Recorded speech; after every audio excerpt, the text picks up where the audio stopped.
Hello everyone. காசுக்காக பச்சை by சொன்ன நடிகை, ஆதாரத்துடன் கிழித்தெடுத்த பிரபல பாடகர். நடிகை பற்றிய பிரபலம் ஒருவர் ஆதாரத்துடன் சொல்லி இருக்கும் கருத்து பெரிய பரபரப்பை ஏற்படுத்தி இருக்கு. ஜான் ஏறினால் முலம் சறுக்கும் என்று சொல்லுவாங்க.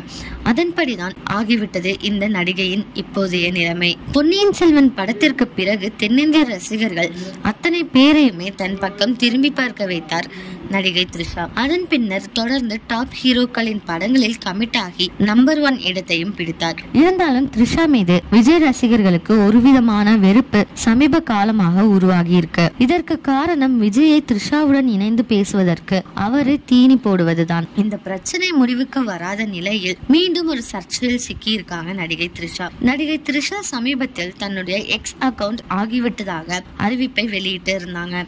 இந்த அறிவிப்பு வெளிவருவதற்கு முன்பு அவருடைய எக்ஸ் பக்கத்தில் இருந்து கிரிப்டோ கரன்சி தொடர்பாக நிறைய விளம்பரங்கள் வந்தன. இது குறித்து அமெரிக்க பாடகர் ஒருவர் இதற்கு முன்னதாகவே கருத்து தெரிவிச்சிருந்தாங்க. கான்வே வெஸ்ட் என்பவர் சமீப காலமாக பிரபலங்கள் சில பொருட்களுக்கு தங்களுடைய சமூக வலைதள பக்கத்தில் விளம்பரம் செய்கிறார்கள். அதன் பின்னர் அந்த பக்கம் ஹேக் செய்யப்பட்டு விட்டதாக அறிவித்து விடுகிறார்கள். இது போன்ற விளம்பரங்களுக்கு ஏகப்பட்ட சன்மானம் அவர்களுக்கு கிடைத்திருக்கு என்று சொல்லி இருக்காங்க. இந்த விஷயத்தை தான் த்ரிஷா செய்திருக்கார் என தற்பொழுது நெட்டிசன்கள் கருத்து தெரிவிச்சுட்டு வந்துட்டு இருக்காங்க. இந்த நியூஸை பத்தி நீங்க என்ன நினைக்கிறீங்க அப்படிங்கறத கமெண்ட்ல சொல்லுங்க. இதே மாதிரி லேட்டஸ்ட் சினிமா நியூஸ் அப்டேட்க்கு இந்த சேனலை சப்ஸ்கிரைப் பண்ணிக்கோங்க.